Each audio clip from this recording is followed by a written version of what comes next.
Hey, everybody. Welcome to episode 64 of Powerbombshells. I am Sam. That is Mel. We are not your typical broads talking about your typical wrestling. And it's hat week over here. And Daza already has a prediction. So Oh, Daza I says, was wondering. I meant to check the comments. so Daza said that he predicts that you will wear a crown shaped hat. You know what? I'm not much of an Anglophile. Like and the monarchy stuff. Because I was like I was into politics and econ and stuff. So I have like I'm just like, so I can't. But I appreciate that there's people I know that is a giant effect on their lives. So I'm like, I kept quiet about it on Twitter and just Me left. too. And I'm not gonna front that I'm some kind of like person that gives a crap. Then I basically forgot again until Daza just. Sorry, Daza. I'll get crowns for more appropriate situations.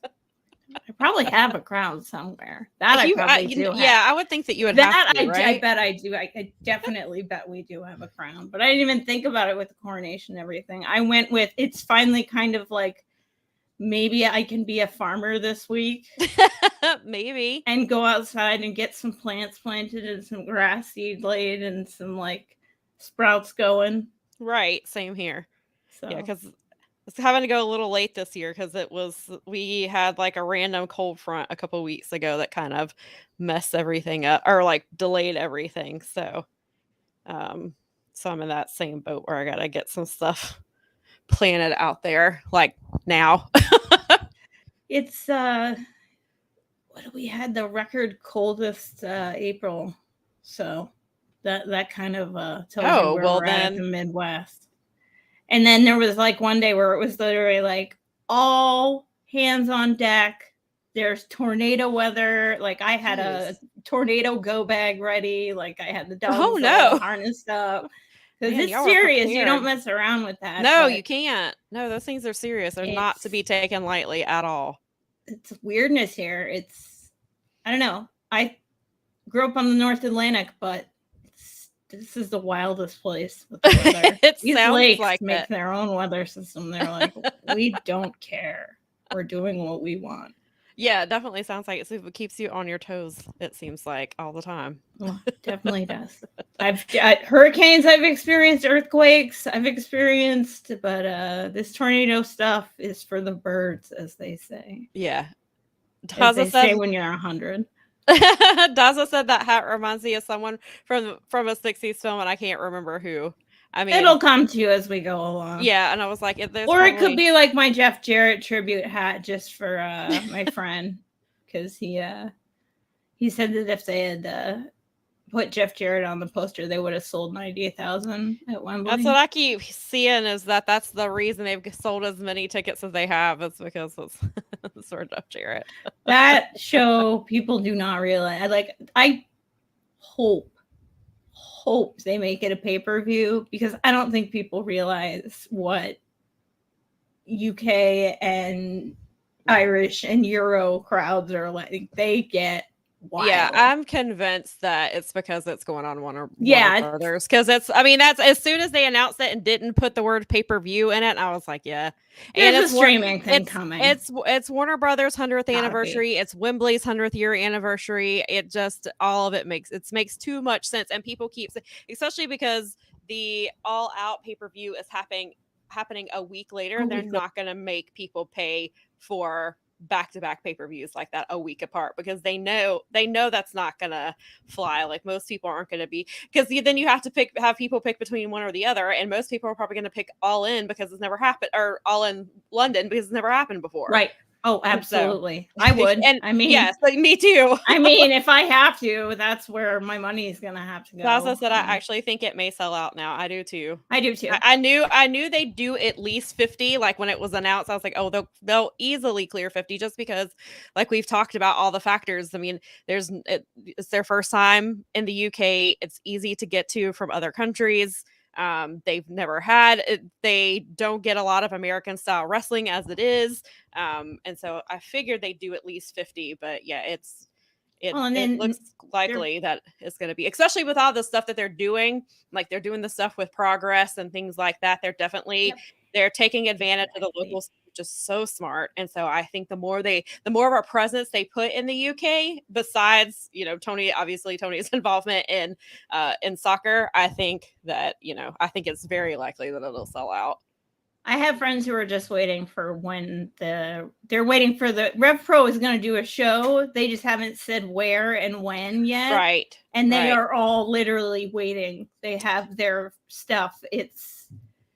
They're like, we're going to the Rev Pro show. They've got their tickets for Wembley. They're all ready to go. Yeah, and people are doing the double bill for Defy and well, that's just Progress as well. Yeah. I don't know where Progress is at since I saw them it's in London. It's the show. No, I mean in terms of like as a promotion, because I saw them back in when they were hot. They did the US tour, so I got to see them here in my it seems like they're picking up again from where they had fallen off again, like we've talked about. When they got stuck in the WWE. Yes, speaking out really hurt them, and then WWE hurt them. And it sounds so. I think especially with now they've got Super Strong Style getting ready to come up. That's their big tournament, and I think that's definitely going to be one of the things that helps, like, kind of get them back, I guess, maybe not back to where they used to be, but like back where people are paying attention to what they're doing. Daza says, I think that if they can get wrestlers on the daytime shows, and there's a chance that's because it's doing so well,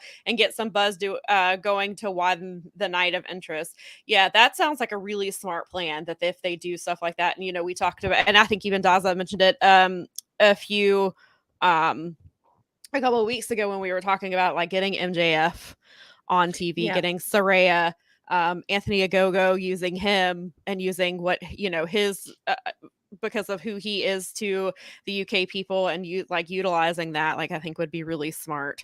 And it seems like they've got a very strong plan in place. So it's like Tony's not just gonna half-ass this. So they're launching, or at least partially using a launch of a streaming service, then they have to, regardless of wrestling fans, they have to knock it out of the park for shareholders. Yeah, because Warner Brothers is, I mean, AEW may be a private company right now, but Warner Brothers Discovery is public for sure. So they have done in the past. We're putting CM Punk on Saturdays, right? Mel, you have a comment that says that your hat is fuego. Thank you. I think that's a compliment. I believe it is. I mean, I understand the word fuego. I'm not. I'm not. Yeah, I think that means. I'm just like, I hope they mean it in a good way. I believe that they do. I do. Thank you very much. I appreciate it. You know, it's insane. I know this point keeps getting brought up, but like, they've sold 60,000 tickets with no matches. Like, that's just I know, insane. Like, they're probably gonna get like WrestleTix post that's in like it's in limbo right now because there's a fight, because basically they posted, unposted, and reposted. They're over 70 right now, right? Because they were I can't quite confirm it still as of this morning, because I've been following yesterday that he was like, I'm like, I'm on WrestleTix like the whole week. I'm on the timeline on my Patreon, like, am I a high enough tier to get more information on this? Yeah, I saw something yesterday where the person behind WrestleTix was like, I never said 70,000. It got misconstrued. We're still trying to figure things out. That was yesterday afternoon sometime. They were hearing, if you want, it's one of these read what you want to read deals. It's, if you read the actual post, they said that we're hearing that there is a possibility of up to 70,000 at this point, kind of deal. Right. Not like there are 70,000, but you know the internet is. Right. You had to deal with it this very week. We won't platform that too much, but we won't. But yes, they take what they want. They cherry pick what they want out of it and ran with it. And the WrestleTix person actually is really. I always forget their name. Yeah, I don't know what their name is. I realize they're always really transparent. And they don't get that stuff, that all the stuff that they look for ticket codes for is stuff that we request as patrons. Right. So it's driven by the patrons saying, and I mean, you get the obvious shows, But it's cool. You get a lot of local shows around places where if I were to be like, hey, what about the Harpo's GCW coming up in next week? Right. You know, I haven't seen anything. I mean, I could probably get into that anyway still, but yeah. If I had said something a month ago or whatever, I could have probably had that. And they're really, really cool. And you can, I mean, I'm on 3 Patreons now. And one of them is Fight Game Media. Yeah, I'm on several Patreons. I think. But I love that service, and I love that is like it's really cool stuff to nerd out about without getting too serious. I don't get serious about it like that. The serious people with right. Yeah, it is just fascinating to follow like how those things move up and down. It was interesting to see like our show that we're going to this week went from. I wanted to see, it was really cool. I was like, hey, when they announced the cage match, did it move any tickets? And it ended up moving like 400 tickets, and they opened up a new section. And I was like, there we go. That's going to get us. I don't think we're going to get to the 11,000 we had last year when they debuted. Right. But they could probably get to 9. That's still pretty damn decent. I think you'll get a lot of Dave's people still in Detroit because the where that is. And the timing, because doors will open around like 5-6 o'clock on a Wednesday afternoon. Right. I think you'll get a lot of walk-ups at the Probably end. So people just wandering in after just because of where that spot is. Yeah. Right. So, anyway. Daza said, and I've heard of this. It says there's a really cool promotion in London called Pro Wrestling Eve, which is an all-women feminist promotion with a punk rock burlesque vibe. Oh, yeah, nice. I've heard of them, and then I've heard there were some things like a year or so ago about the owner, so I've been a little hesitant about things with them because I don't know, I can't even remember exactly what it was. It was just, it made me kind of pause like, oh, this might, there could be some issues over here with the owner, but hopefully maybe they got it cleared up, and but that would be cool to do something with. But I mean, it is an all women's wrestling program and promotion, and we still have women getting very short matches on TV. We have Jade having 46-second matches on Rampage, so yeah, it would be cool if they did something with that, or at least had the women go over there and do something or show up or something would be cool. But it looks like they're probably going to stick with the big companies like Progress, probably. But yeah, so I'm really excited. I'm really happy that that they're doing so well. And WWE apparently had a really great pay-per-view last night. I didn't watch, but I heard my timeline was talking about how it's probably the best pay-per-view they've seen in months. And that I heard a lot of people say that Bad Bunny should have main evented. I guess that was like the sleeper match. I heard that, and then people were. Yeah, I heard that match. The crowd was apparently part of what made. I heard that. Yeah, and then they were saying that like don't forget Damian Priest because like he made. I mean, not that Bad Bunny didn't look good on his own, but like Damian Priest like made sure that he looked really good and that he was in. So that was really good. I heard a lot of people weren't thrilled with the ending. Cody did beat Brock, but I saw a lot of people didn't like how that went about. Which I'm not surprised, but overall I heard it was a great pay-per-view and that people were really happy. So it's always really nice when wrestling is thriving everywhere because that means that people have jobs. Yeah, definitely. No, Brian and Dave were I finished up Mike and JD's show because I was a little behind. Shout out to those guys for being allies for really. Yes, definitely. We appreciate them. Thank you. So they're great. It's great guys. Totally cool. Love that. The Fight Game Media family here, the Fight Game Media gentlemen are quite awesome, and I feel very supported. And those guys are feel like they're definitely them and James and Kevin. Also, those four are very our guys. They're very supportive. Not that the rest of them aren't, but those four are very supportive of what we do, and that's really appreciated. Well, there's just the first four that come to mind immediately because they're so damn behind us all the time. They are. Jeff and Paul love us. So we get all kinds of love in the Discord, and I greatly appreciate that. And we greatly appreciate you guys that are watching. It's a nice thing when the first thing like that someone asks you in the group is, are you okay? That's and and then cheers you on for doing an awesome job at being it's essentially nice. being right. I mean, being proper with your facts. Right. Like, there was nothing like, so. Right. And if you want to figure that out, go figure it out on your own. There's plenty of other stuff to talk about. They talked about it on the Mike and JD show. They did actually talk about it. I'm not going to platform Did they? Okay. I need to check them out. They had a good conversation about it, but it's only because they have dealt with this troll for a long time and have a gimmick around it. So they have to change their gimmick now because turns out. But that's up to her. Daza says Sam needs to join the Discord. I say that's up to Sam, and she'll get there when she gets there if she'd like to. And I will. I like to respect people's social media choices because, especially in this day and age, a lot of times it's just for your mental well-being and or. No, I do. And last week I actually thought about. I was like, I probably should join it, and then just kind of got away with me. Just things were happening, but yeah, I will probably get there sooner rather than later. But I appreciate the support. It means a lot, especially coming from our peers. It's very nice. Agreed. So, definitely check that out. Shout out to them. And I think and Nikki may or may not be here. I know she texted me that she was having some laptop issues. It was like because Mercury is in retrograde and it affects technology, and I guess that's what's happened. So she may be here and just watching and can't comment because I know like if we watch on our cell phones, it won't give us the option to comment, which is really weird.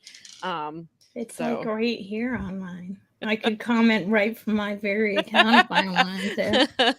But yeah, so we'll see. But weirdness. Well, hi Nikki. If you she just got here. She just got here. Good, perfect Nikki timing. Just got here. I haven't heard from her in a few minutes, so I was like, well, maybe she's just watching on her phone and can't comment. We haven't talked in like 5 minutes. I don't know. That's awesome. Yay, she's here. All right. So I guess we should get into this wrestling. I don't think do we have any home goods or anything that we need to? No, we talked about the weather. We talked about gardening. This is true. So, well, while about the weather is the key to being to knowing that you're aging. Yeah, I think also while we're on the home goods thing, I posted it in our Insta story and I tweeted it. But Kodos Crafts, the one who made the Hangman Page candle that I got from Mel a couple of weeks ago. Yes, mine's right over here. They are having they have a product of the month. So you can still get the Anxious Millennial Cowboy, but their product of the month is the Taste the Drift candle and soap, which is the Alex Shelley inspired. And I think I have it right here. This might be keep their info on the thingy. We might still have it. We do. Look at watch. Well, boom! Look at that. There's Taste the Drift. This might be the old one because I think they have redone some of the labels and things like that. But this one is it smells. It's supposed to smell like a coffee shop and leather. Because I guess that's what they think Alex Shelley would smell like, which I guess kind of fits. But it's like leather and French vanilla. Chocolate, coffee, and chai. It actually smells really good, and I'm not a coffee person. Like a Faygo. Maybe we'll go with like Faygo and leather, and then you go with the Rock and Rye, which is it's a local drink. There you go. That'll go hit with someone somewhere. But yeah, so that they have a soap form of it, which I'm thinking about getting when I get because I need a new candle because I bought it early on.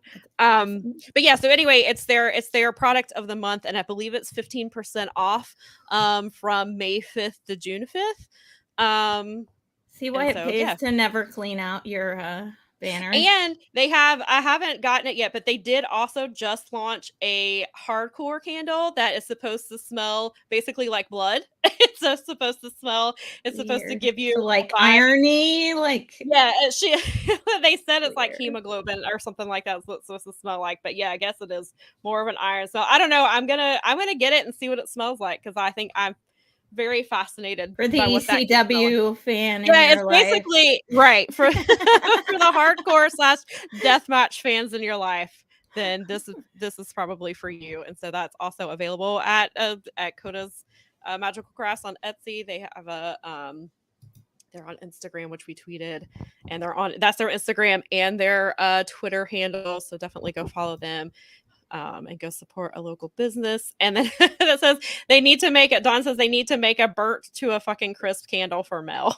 It's true. That Brian Alvarez going off on Bray Wyatt being burnt to a fucking crisp on Wrestling Observer Radio will forever be some of the greatest Observer Radio ever recorded. Just him saying burnt to a fucking crisp. That would be a really great candle. We do need to. We started talking about like Bray Wyatt fan, but in that particular case, I think it's right up there, Coda's Craft's alley. Yeah, I was gonna say, I think a couple of weeks ago we mentioned some ideas for candles. I was like, we need to write this down and submit them. I'm like, you didn't ask for these, but these are the candles we're suggesting. It doesn't hurt. I mean, yeah, I think the hardcore candle, that's gonna be like their last new scent until the fall, I believe. Like they've got other things, but I think that's the last new one, I think is what I saw Coda tweet recently. That'll be good for Wednesday, yeah. Yeah, for the cage match. Right, yes. So do we wrestling? Want to get in?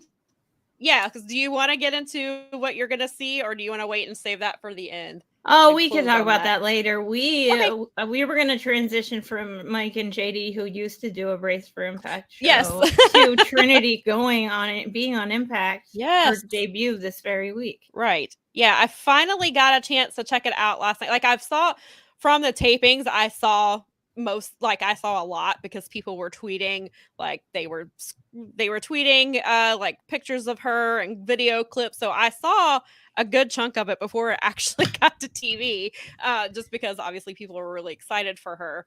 And they were smart. They waited nearly the entire show to bring her out. Well, so you did have to sit through some interesting, if you're not familiar with Impact, you got exposed to some interesting things with Impact. You got to see all the stuff with the Undead Realm, with Rosemary and Jessica and Sinister Minister. You got the Coven. You got PCO, I think, was on there. Oh my God, they threw everything at this show. Yeah, but they did the match that they got right before it, though. They got Jonathan Gresham versus Speedball 4. Which is okay. All right. I'm into that. And then apparently a lot of people left after Trinity. So it's not on this episode. I believe it's the next episode, but they missed Chris Sabin versus Trey Miguel for the X Division title. And I heard that match was incredible. And they were sad that fans missed it because it was apparently a very great match. I believe that's next week's episode. But yeah, so they got to see a lot. Oh, and they got to see Dirty Dango got to bring back his... wasn't quite Fashion Police. It's his, I think before they were doing like some investigating type things. So it was him and Joe Hendry were investigating who attacked Santino the week before. Oh, for crying out loud. Which was really great because anything with Joe Hendry, I'm going to watch. That guy is fantastic. But yeah, so Trinity came out and she looked incredible.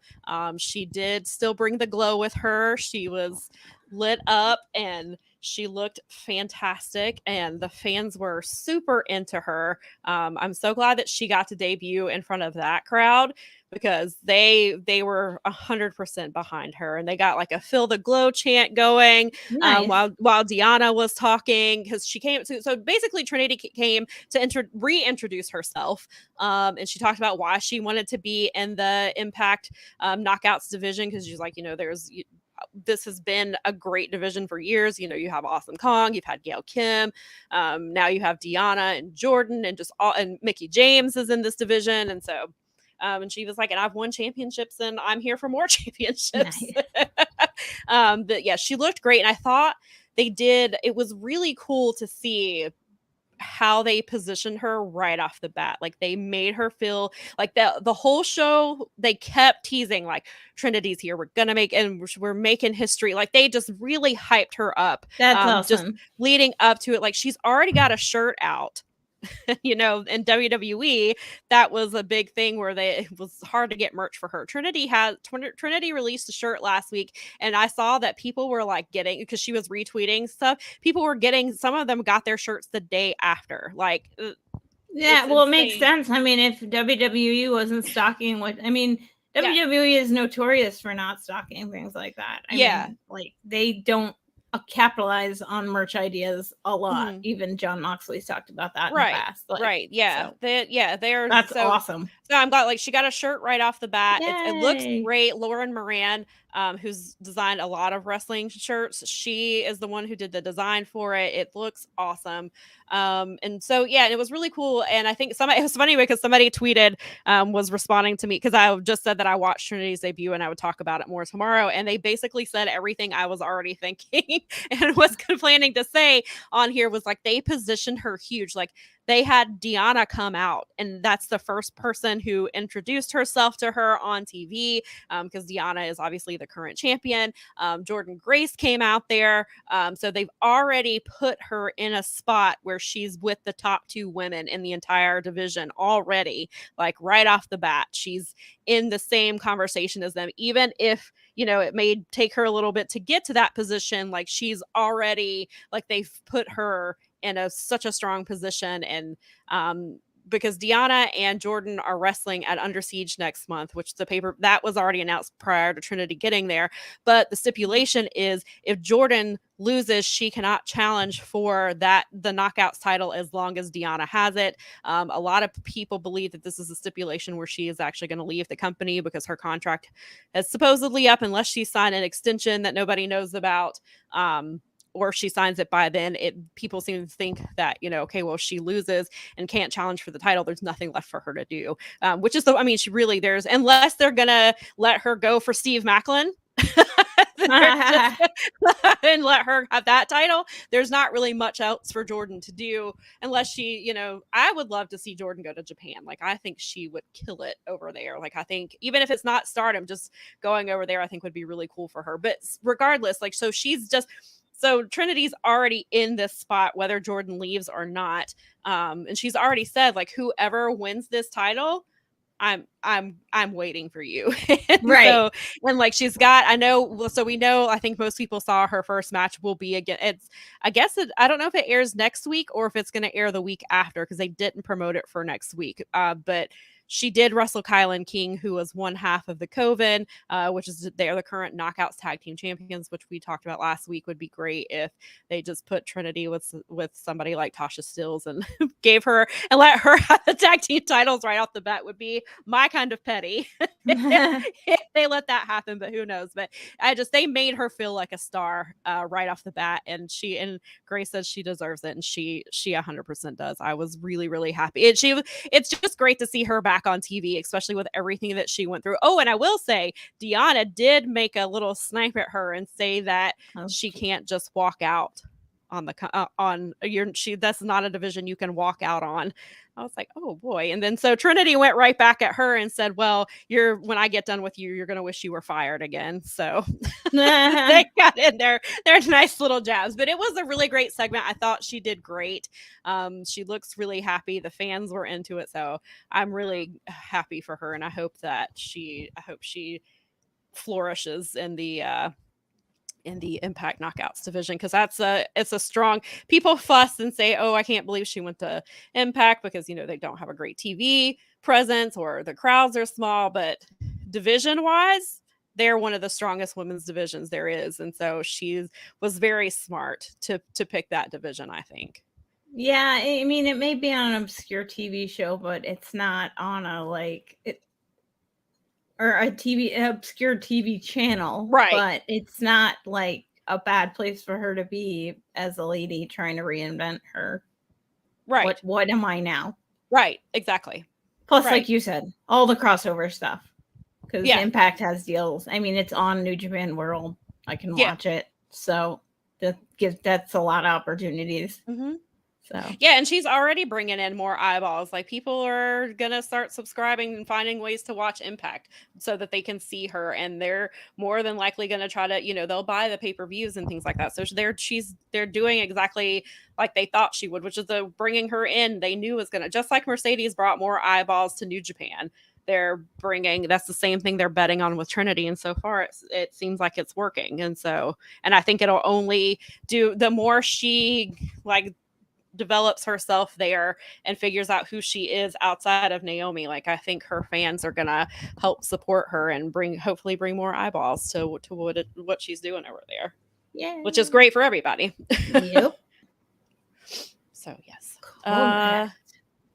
All right. So yeah, so Impact has some cool stuff going on, and then New Japan has a lot of things going on. A lot of things. I was thinking about it last night. I was like, everybody's talking about how AEW's got this really crazy summer, which they do from like Double or Nothing to the end of the summer, but New Japan is like right there with it, keeping pace with it. And so I didn't get to. So I know Dontaku was the other night, and I've seen all of the spoilers.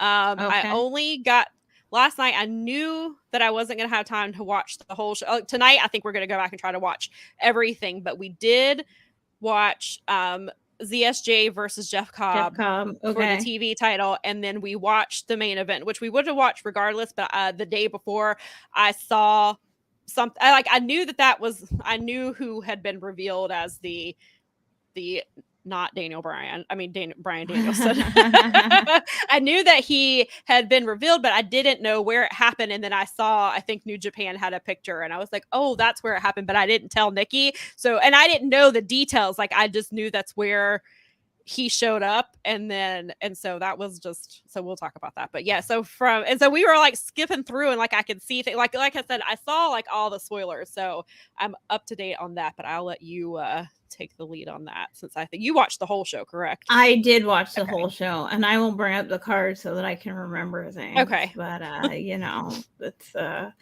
I watched God, there was so much stuff. So there was a lot. There was the Strong Championship, which okay. Should we throw up real quick before we get into it? Should we throw up the spoiler graphic just in case? I will absolutely throw up the spoiler thing. Yeah, so if you did not watch New Japan Dontaku, we're about to spoil all of it. And if you're listening, you can't see this, and that's your bad. Wait, let me take down the banner. Yeah, if you're on audio, we're getting ready to talk New Japan for a little bit. So, yep, there's the spoiler alert graphic for you listening on the audio. We just popped that up because we're going to spoil everything. So if you do not want to know, you should stop right now and come back after you've watched it, or maybe come back in like 20 or 30 minutes and speed up 20 or 30 minutes, because there's a lot, because then it's going to lead into the next show, because there was already an announcement for that. And then obviously Resurgence we're going to talk about, because there's a lot going on in New Japan. You would have thought I would have done this sooner, but why would I bother? I almost messaged you and like, do you need to get, and I guess I could have done it on my end and just pulled up the card myself. No, it's fine. I think this is way less professional, which makes it way funnier. So let's see. All right. So Oleg Bolton versus I'm not even gonna try. So Oiwa, time limit draw. Let's see. Dark matches. I'm gonna scoot by a little bit and get into sort of the main thing. There was the Chaos versus sort of like LIJ and House of Torture. All the undercard stuff. I'm not gonna lie, guys. I don't like sit there and like rapidly watch all of every single undercard. Right. I do on these a lot of times. Like I did watch this United Empire because I versus TMDK because when was that match? Because that was not on the main card. That was that the night? Well, that says 6-man tag team match. Yeah, that was the 6-man, but the actual TMDK versus Aussie Open for the titles was on this card, which I need to go back and watch. On the Road to Dontaku show right before that. Okay, that's what I thought. Yeah, I heard that it was. Because that was one of the ones I went and specifically watched. That match I will definitely go out of my way to watch, because I heard it was really, really good. And so I definitely want to check that out. And they had the but is that man thing? Is this the part with Shooter and Okada? Because I did see that.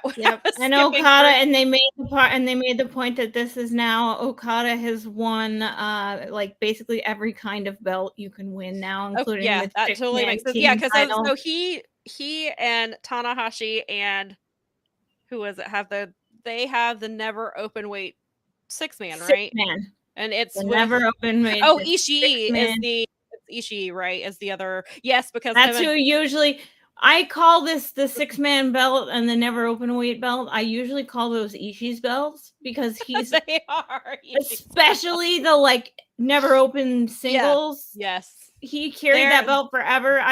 There was a time when he wasn't carrying it during the time that I've been a fan, and then he won it back, and I was like talking to a friend, and I was like, and then Ishii got his title back, and I just kept going, like, because that's his. They should just call it the Ishii IWGP. Yeah, because they did have the thing where he wasn't sure if he was going to shake hands with Tana, and then he did, and the crowd like erupted because they were like, and I think Kevin Kelly was like, "That's about all you're gonna get out of Ishii." So like that was a big deal. But that moment with Okada and Shooter was great. Where because Okada called Jon Moxley his Shooter's babysitter, and then he flipped him off. I was like, and he said it. He said "F you," and I was like, oh God. I was like, didn't need the translation on that one. No, not at all. It's like Okada. I was like, this version of Okada is fun. I like Rogue Okada. Rokada. I believe Okada is fun. He is like angry, like Antonio Inoki, like Shooter kind of fun. I love this Okada. I love that he can just do that. He can just change. I'm just totally different now, and it'll bother you sometimes. Like when he was Brokada at first, and I was new to the promotion. But I was new to the promotion. At first, it was really annoying, and then I realized how much it was growing on me. Then I was like, "Oh my gosh, they're brilliant." I loved Brokada. Brokada was it ended up being one of my favorite things of all time. Like it's just, I love that he can just do that. He's a lot more versatile than people realize, and I think that it's really fun that he gets to. He's at this point where he can just do whatever he wants. He doesn't have to be the champion right now. No, he can actually just be a pro wrestler. I think that's why the Brokada stuff worked, because he wasn't the champion and he was trying to find himself when he's like, who am I if I'm not the champion? And so we got the Brokada stuff. So he's been through it before. Well, now he doesn't have the title again, and now he can just, like you said, he invokes Inoki and just is having fun with it, does whatever he wants. And now we know with Resurgence, we know the match that's happening, which I guess we can, I don't know if we should get to that now. Spoiler alert, that up if you want, you can throw this one in there. So the Resurgence match is hang on, wait, here it is. Oh, sorry. Another there it is. There we go. So the Resurgence match is going to be, is it for the trios title? I think so. Okay, so it's Tana. I've got to be honest. I'm terrible with so much happened that I'm not exactly sure. And then they're facing. Well, see, I didn't know why they were. There's a tournament involved that's to face Kenny, which is down the road from here, and Yes. So this match is, it's the I guess it's for the never open weight 6-man titles, or the Ishii trio titles. So it's the three of them, and they are facing Shooter, Jon Moxley, and Wheeler Yuta. And it's at actual Dominion, though. It's like, no, that match is at Resurgence. Oh, that's a Resurgence match, and then the Dominion. You're right. Okay, that's it. Never mind. Jon Moxley is coming to Dominion. I jumped ahead. We saw the promo. I saw it on Twitter. I didn't see it in the show. But yes, he is coming back. He said the boogeyman of New Japan Pro Wrestling is coming back. Basically, he's coming to because people won't leave Shooter alone, and he's not having that. And so I'm coming for my young boy. Yeah, he's coming. He's coming for his son. He's bringing at Resurgence. He will have his other son, Wheeler Yuta, with him. So I hope they have a clash of the sons. I'm hoping that this is going to lead to Zack and Fujita versus Jon Moxley and Shooter. I still want that. That's the match I still would like to happen. That'd be a lot of fun, no matter what. I want that match. So we don't know we don't know yet who Jon Moxley will be facing at Dominion. We just know the boogeyman is on his way back, and he is separate from the person that's been coming, that they keep flashing up is coming soon, and is headed straight for New Japan, and people are convinced that it's Bryan Danielson, and I'm like, why? Just because his eye is red does not mean I never saw that. Yeah, I didn't either. I was like, I'm pretty sure. And then he looked like it had scales, and I was like, yeah, that is definitely not Danielson. And then they showed the boots, and I was like, Danielson does not wear shoes like that. I jokingly was like, this better not be Luchasaurus. Just for half a second. Luchasaurus would have at least made more sense, at least in that context. But yeah, yes. true enough. But we'll get to the reveal of that later. But yes, so we have some fun things happening there. And so then what happened after that? Okay, so let's see. We had the 6-man, then we had the Just 5 Guys. Grace said, "Best wrestling daddy." Yes, definitely. Agreed. So we had Just 5 Guys versus LIJ, which was a 6-man. But anyway, we're going to get to the strong open weight title match, which was Hikuleo versus Kenta. And yes, Hikuleo won, which is good. I mean, they're doing something with him. Yeah. At least. So we'll see what happens with, I don't know what that means. I like that. Yeah, I like that Hikuleo beat Kenta for it, because Kenta is, like he said, the only Bullet Club member with gold, and he already took out Jay White. So then so obviously Kenta made the most sense because he's the next one. And now nobody in Bullet Club has, well, no, that's a lie. Nobody in Japan Bullet Club has it. ABC still has the Impact Tag Team titles. So got to keep this Bullet Club they got to keep Bullet Club straight. There's a lot. There's so many factions. A lot of Bullet Club going on. So yeah, so that's interesting that they an had international faction now. They are. I mean, it has been for a long time, but right. But they truly are. And then obviously really Wednesday was their 10-year anniversary, and they had Juice lose. I was like, oh no, Juice lost on Bullet Club's anniversary. That's okay. They had this whole thing happen on the same day, because it actually technically aired at 4 a.m. our something time, like that. Yeah, on Wednesday morning. It was a rare middle of the week show. I think it was they had a holiday that week. This week. It was their constitutional. It was like golden. Helen said it a few times. It was like golden. It was their constitutional Memorial Day or something. Yeah, like and that. it was and so that's why it was in the middle of the week instead of later in the week, in January. All right, that makes sense. Yeah, and so, but yeah, that'll be interesting to see how they handle Hikuleo, because both of us have been talking. We just don't know what they're doing with strong. We have no real. It seems like considering we talked about last week, now that they're developing a women's title for strong, it seems like they have big plan. I don't know what Obari's plans are, but it's not.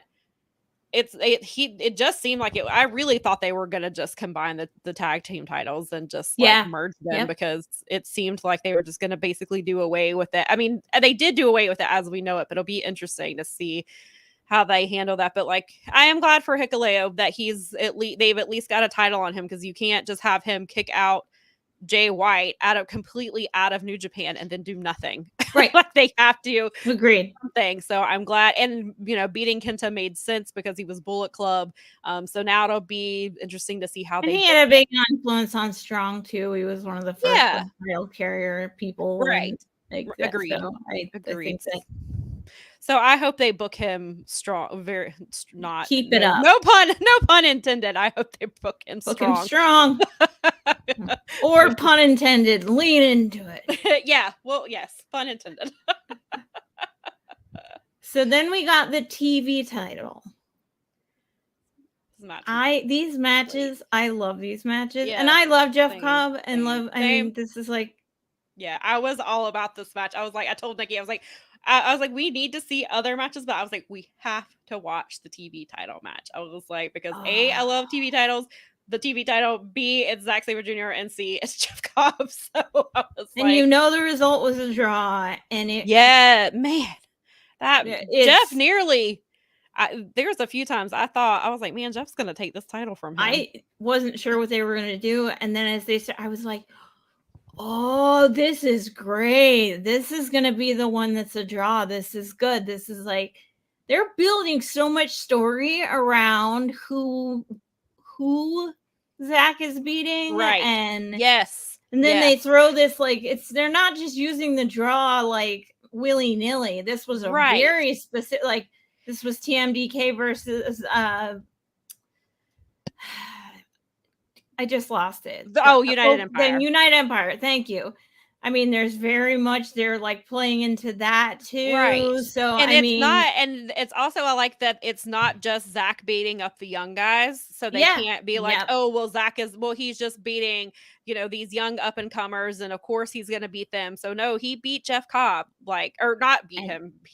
They ended in a, couldn't in a tie, it's just, Nikki, well, and they told the story of like, you can't, Zach does all these things with most people, but you can't do that with Jeff Cobb. And then Jeff Cobb is like wrestling like he's Zack Sabre Jr.'s size.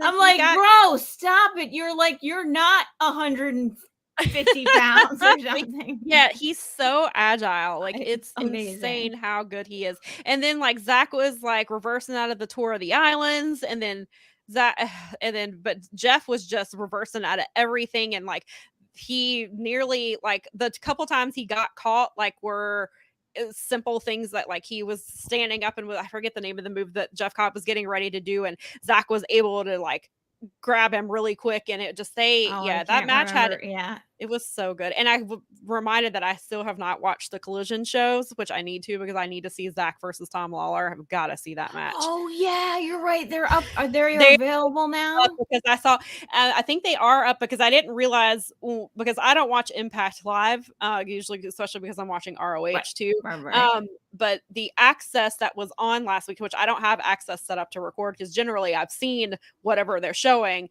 But last week they did show 2 Collision matches. They showed Fred Rosser versus Kenta, and they showed Aussie Open. Was it, who did Aussie? I can't remember who they wrestled on Collision. The one in Philadelphia, but I believe those shows are up on World. I've got to double check, but yeah, I need catching up on like I want to see I want to see all of those matches, but I really want to see Zack Sabre Jr. versus Tom Lawler, because their feud is one of my favorites. I love that feud. As Jim Valley put it yesterday, I don't want to spend every waking moment of my recreational time watching pro wrestling. So. Yeah, it's now I have. Sometimes it's like once in a while I want like. Now I have my Tuesdays open because Dark is gone, and Underground has ended. So I'm like, what do I do? And somebody was like, you should start watching Stardom. And then one of my editors was like, read a book, try a recipe, but no wrestling. But that was like BOSJ's coming up, and that's probably where I'm going to end up being able to like my Mondays and Tuesdays. But I was like, I'm going to try to do non-wrestling things. Like I have a subscription to like a plant medicine thing, and I was like, so I'll probably try to like check that out. Like if I do watch wrestling, I mean, if I do, it'll probably be a BOSJ stuff, but I think I'm gonna try to see how long I can go to it, or how I can balance it out and not have, because I was like, I can also just use it the season starts, it's all over, buddy. And that's it's gonna be BOSJ is your practice. That's how you practice the G1. yeah. So I was like, well, I can clear off the DVR some too. But then I was like, well, BOSJ. Well, at least there's a writer's strike, so there's not gonna be any like new content or anything. That's true. So they've basically pulled everything off. It's kind of good. It's like a fortuitous timing where if you like have TV shows, most of my TV shows aren't out yet or just finished. We're trying to figure out, because we're like Grey's Anatomy and Station 19 are winding down, but I don't know that they finished yet, like, because sometimes they'll finish like they're still working on episodes as the season goes, so I don't know how far they got. But then I saw yesterday Stranger Things is on hold for their final season, like because of the writer strike. I would imagine they put that on hold, and then so it'll probably, there's a lot of last seasons of things coming this year. And I was like, maybe I can last season, it's Stranger Things last season, maybe I'll finally get around to like watching Ted Lasso or something. I don't have Apple TV. I do have Apple, and then I had some issues with it for a while where my like I was having issues with the Apple's like streaming thing that I had. So it's like, maybe I'll get caught up, but we'll see. But with BOSJ coming up, I was like, that might be where I have to kind of catch up on stuff.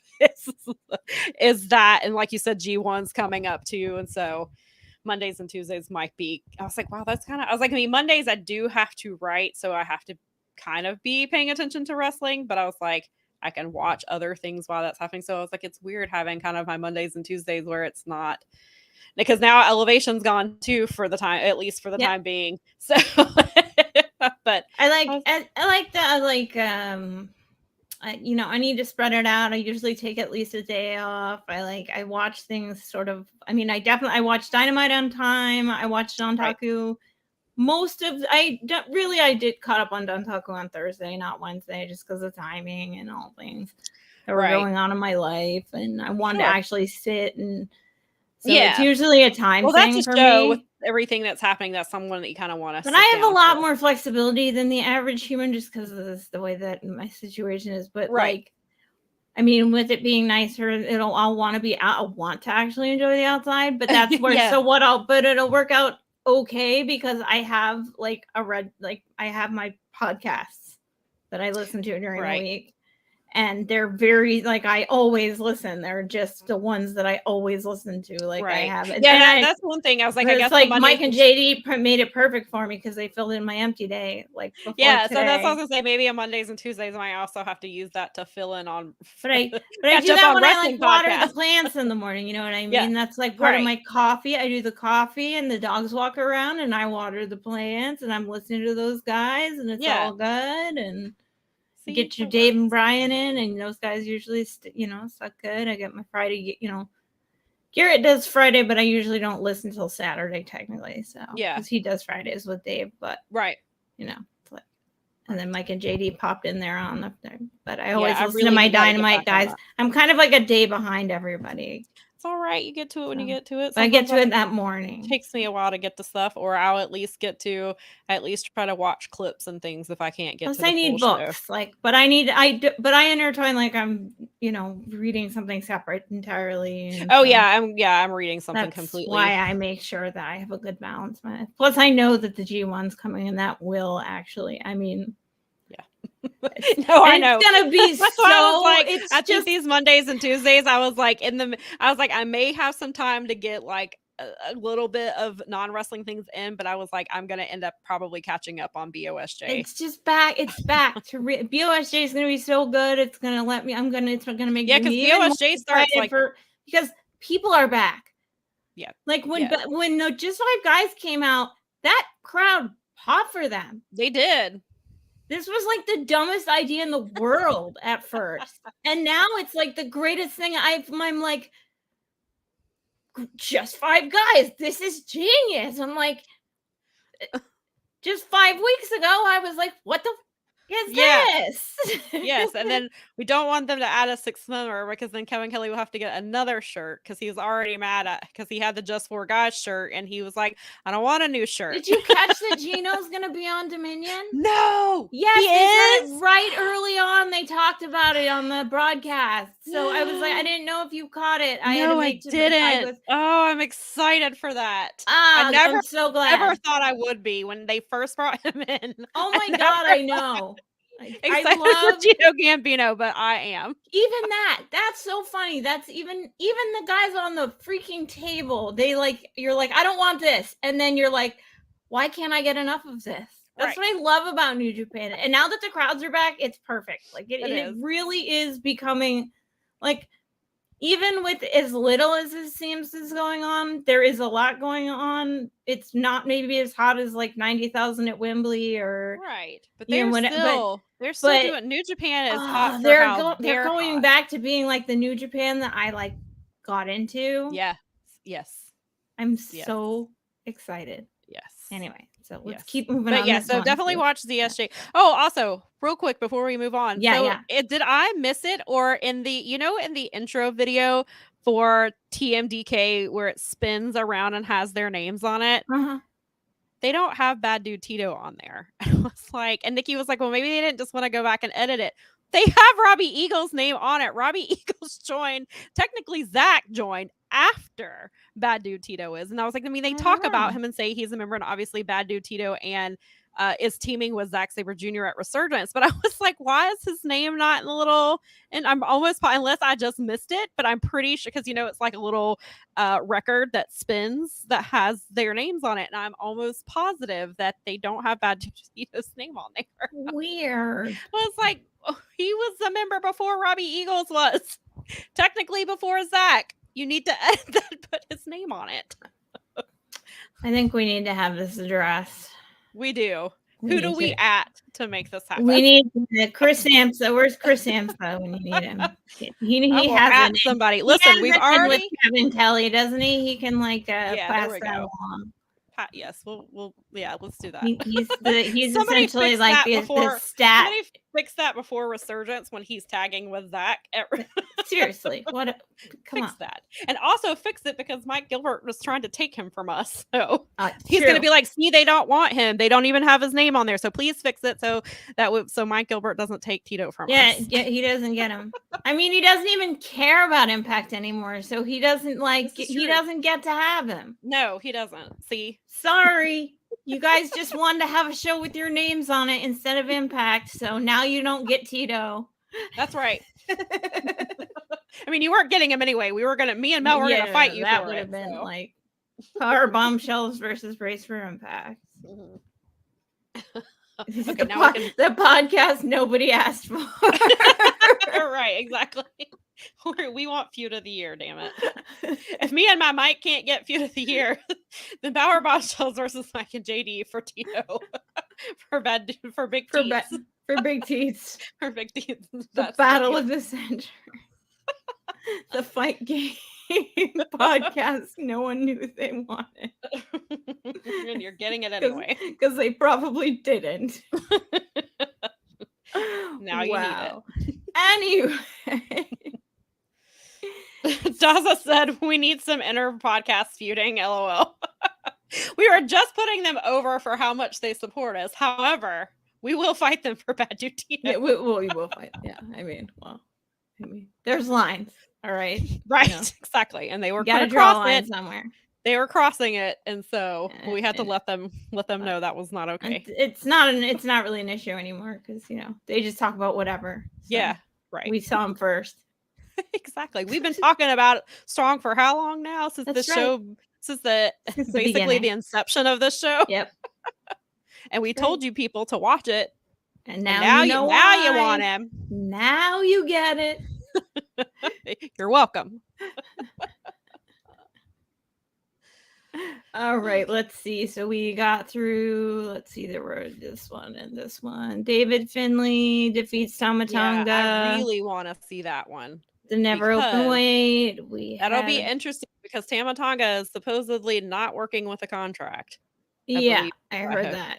I heard that too. So that is interesting that he lost that title. And does that have anything to do with his contract situation, or is this just because it made sense Finlay storyline wise for Finlay, or is it because something else is going on with Tama Tonga?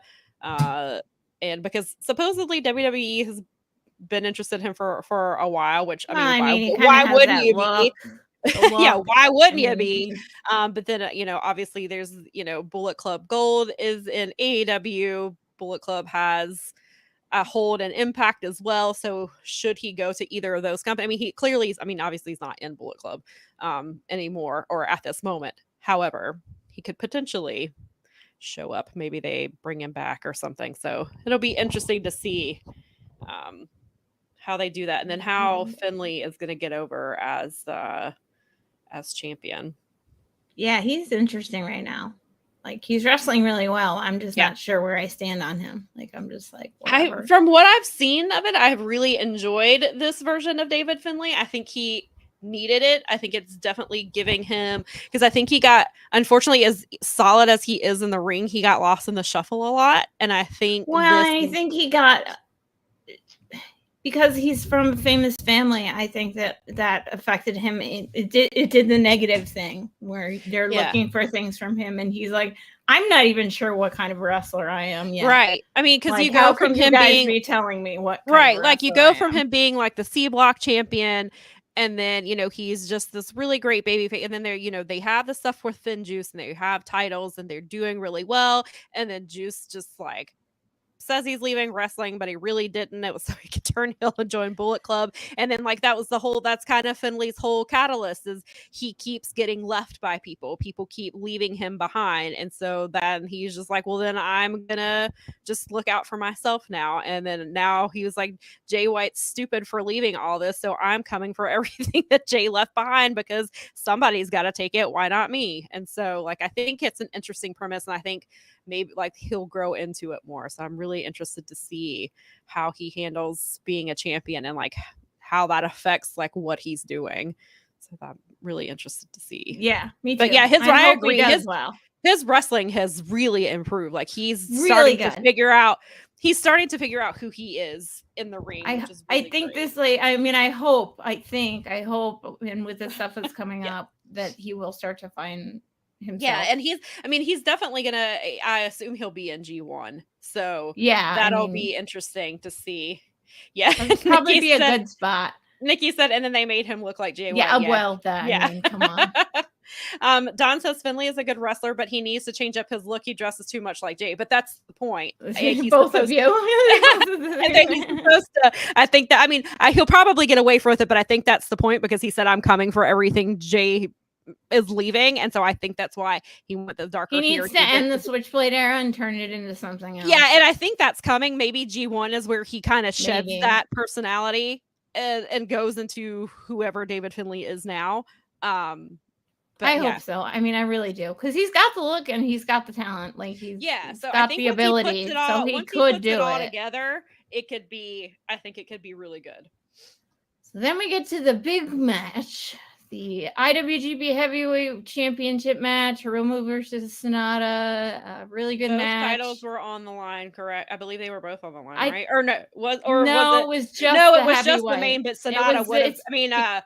Hiromu would have been Hiromu 2 titles. Basically. Yeah, he would have. That's what it was. Okay, right. Don said before we get into that, I said it's like Ghetto is that guy with a thing for edgy goths and dates different versions of the same person over and over again.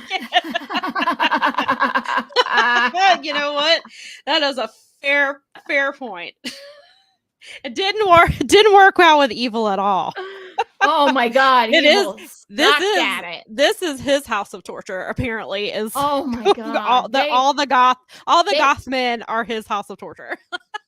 They're like, can we just go back to like Big Sai, like big, like flashy jackets? Milano is super over for him and wants to kiss him. Like Evil. Can we rewind to like 2018 Evil and forget that this Evil has existed? We'll just leave that version of him. Yeah, because I hate that Evil part that fell apart. I think part of it was the pandemic stuff too, but sure. I think that played a large factor into it, and I wonder what would have happened had that not happened. But like House of Torture shouldn't be like. It shouldn't be an appropriate title in a go away heat. Right. This should not be House of Torture should not be your bathroom / snack break. That shouldn't be how I feel when I have to be subjected to your damn names. And it was a really interesting thing they pointed out last night with they were talking about with Hiromu, like how when Evil left, like how upset that Hiromu was. Like, he was upset with Sonata leaving, but not in the state like that match that he had after Evil left, where he's just like basically was just like inconsolable the whole time. And then like seeing how he was with Sonata, like that was just like the differences in him. But it's really Evil should not be. Let's forget let's get him away from House of Torture and just forget that ever happened. Let's just somebody go find Will Smith and get the whatchamacallit from Men in Black, and just we'll all forget the flashy thing. Yeah, and we'll just all forget that happened. We'll just forget. Or we can just Mandela effect it and like there we go. And it's just like it didn't really happen. We all just thought it did. But exactly. We all thought he was IWGP Heavyweight Champion, but it didn't actually happen. No, it didn't. Yeah, that's right. But I thought, talking about flashiness, like I love Sonata's robes, and then Nikki and I at the same time when he revealed his gear, we both said, "Why does he have on Jade cargo trunks?" Literally, I like new look Sonata. I love this look Sonata, but like he like opened his robe, and fair enough. saw his trunks, and we're like, those are Jade Cargill's trunks. Maybe they have the same designer. Maybe Sonata. Oh, that's what we said. Sonata is that bitch of New Japan. Maybe that's why the storm is coming, and it's Sonata. He probably do, but I almost think he'd do a better version of it in some ways. He gets his own set of baddies. There we go. I mean, he's got five guys are his baddies. They're just 5 guys. That's all you need. Oh my god! But yeah, it was funny because at the same time, Nikki and I were like, "Wait a minute, those are Jade's trunks." We need to give a big shout out to Taka Michinoku for like being like knowing his role in things. Like he disappeared and he had all those like personal troubles that made it so that he was persona non grata at the company for a while, and now he's back and he's doing what he does best. Speaking of him, like last night I saw a clip of Bad Bunny doing the Michinoku driver, and I said, when I saw it. I mean, he's got good taste. It wasn't quite when, like, I love Cedric Alexander's Michinoku driver. Like, it's one of my favorites. But yeah, Bad Bunny just hit it. I was like, wait, what? Wait. And then they were showing Taka, and I was like, Taka, did you know that your move was just used by the biggest or the most streamed artist of all time? Did your move on a WWE pay-per-view in Puerto Rico? It's a wild what is 2023? Man. It's like, oh my god. Wild. It is wild, but yeah, but I guess, before we get to the match, Don says, imagine Evil as champ probably would have main evented MSG if COVID hadn't happened in 2020. They had a show scheduled there for August 2020, which is when he lost the title back to Naito. So, oh wow. That's another little... Well, Evil main eventing MSG is not a sentence that I would think that I would say even now. That's insane. No, I don't know how I would even. You're right. I don't. Yeah. What kind of space-time continuum is that? I mean, I guess we dodged a bullet on that one. It was a weird way of going about it, but yeah. But so, thank God Sonata is the champion. Somebody said Evil and MSG, no, thank you.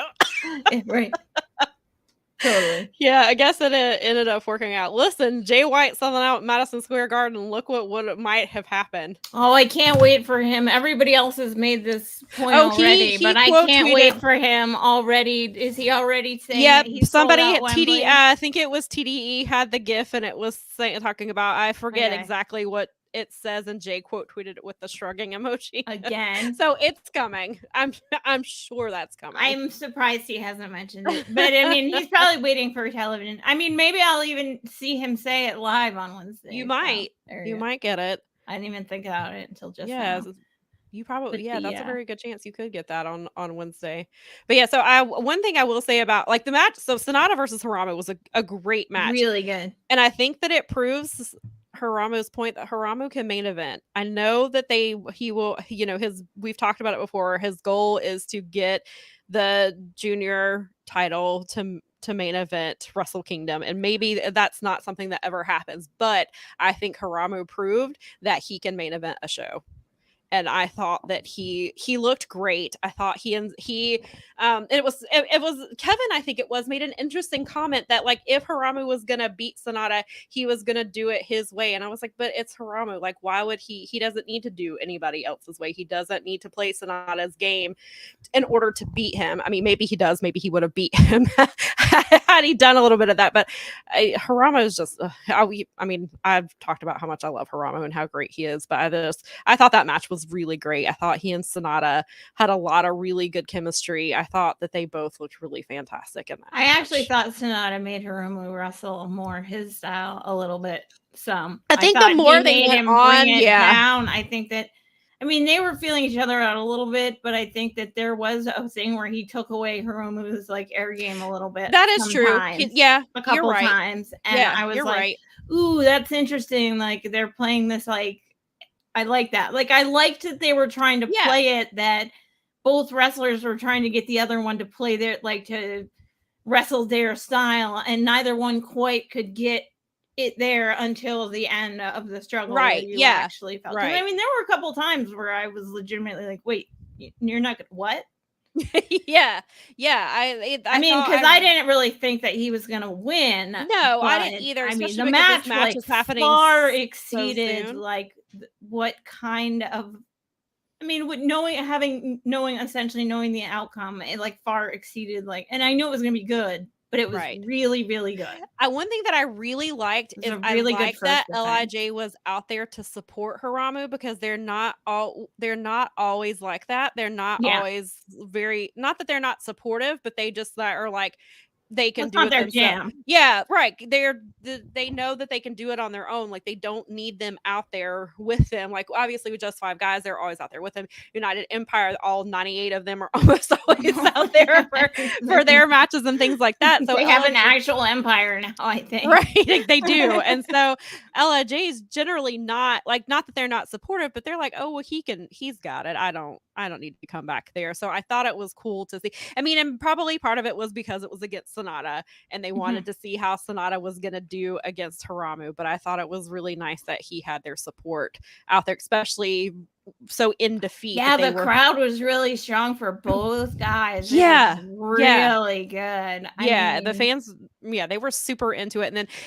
then when we have, so obviously Hiramu lost, and so you have Naito immediately get in the ring, and he went straight for Hiramu, like to support him, which I thought was because Naito, not that Naito's not supportive, but just not really just how Naito is. And so for him to go, and then you see, because like just 5 guys, like obviously they were making sure Sonata was okay and things like that. So it was cool to see that I guess they did kind of just ignore Sonata. They're like, Hiramu was their priority. Like there was no like it wasn't like there was any ill will. Like they were like, oh, all right, well, so, this is what Sonata needed to do. And he just left us, and Naito's probably like, I'm coming to get that title at some point. But like, it was interesting that Hiramu was their priority. Like none of them were sniping at Sonata or taking shots at him or anything like that. They just were like, let's get Hiramu to the back. So, and that was maybe because they had a ginormous premiere. They did, because after that, freaking monster jacked up Yoda Tsuji freaking returns to New Japan. What a spot to put him in. Like they must think so highly of him to have him come in that spot. Sonata's already said his like, thank you. I hope to see you again soon. He's done his good guy champ speech, and then Tsuji just comes out of nowhere and he looks incredible. Amazing. Like it reminds me a little bit of Shingo, like when he first came into New Japan. Yeah. I was thinking a little bit of Kenta, but you're right. Shingo was I can see the Kenta too, but the Shingo Shingo is bigger. I think it's the size. Yeah, the size and just the his presence. For them, yeah, like I just holy crap. Tsuji so how long was Tsuji gone? That's what Nikki and I were trying to remember. Was he on excursion for a year, or was it 2 years? It's been a while. I mean, I had not forgotten about him, but some of the undercards that he used to wrestle on, he had sort of just faded off of, and I know he was out and about doing his thing, but I mean, I almost didn't recognize him, honestly. Yeah, when the video first premiered and people thought it was Danielson, I was like, I'm tempering expectations, because like the last time they did a big thing like this, it ended up being Master Watto. So I was like, it's probably, and that's not anything against him, because no, I hear you. No, Watto is, so I was like, this is probably a young lion. Most likely. And so I was like, I'm not getting myself hyped up thinking that it's something else. And so I wasn't Like, so I wasn't let down by it, but then I did not expect what I got. Like, I heard he came back and I heard that's who it was. And then, or no, because a friend, he was like, do you want me to just tell you who it is? And I was like, you might as well. It's going to get, I eventually somehow I'm going to, so he told me, and I was like, oh, cool. That's, that's kind of who people thought it was going to be. But he's like, I'm not going to tell you where he showed up. And so I was like, and so yesterday I happened to see the tweet from New Japan, and it was like, and all it was like, I think it was like a picture of him in the ring, and I think there was a picture of Sonata. So I didn't know anything else beyond that. And so I had no clue that he spears Sonata out of his shoes, basically. Oh, yeah. And I was like, Nikki was like, sometimes they make their champs look like chumps. I was like, a little bit. But it definitely sets the tone for whatever Tsuji's character is going to be. And there was a term they kept using. Oh, I can't remember. And I don't remember what it was now. And it was like, this is the perfect description for him. And then and appears that he took out Hiramu in the back. Like he's in the back and Hiramu's laid out. So I don't know if he laid Hiramu out or if Hiramu was just upset about losing. I mean, they clearly want to give him a push because they wouldn't have done what they did when they did it if they weren't going to push him. So yeah, I have a friend who legitimately believes that he's going to win the championship. It could, and it wouldn't be that big of a shock. No, given the fact that Gato does that kind of stuff all the time. This is true, and that's why. Yeah, that's what I told Nikki last night. I was like, they must think so highly of him to put him in that spot where he comes straight for Sonata. They had him spear him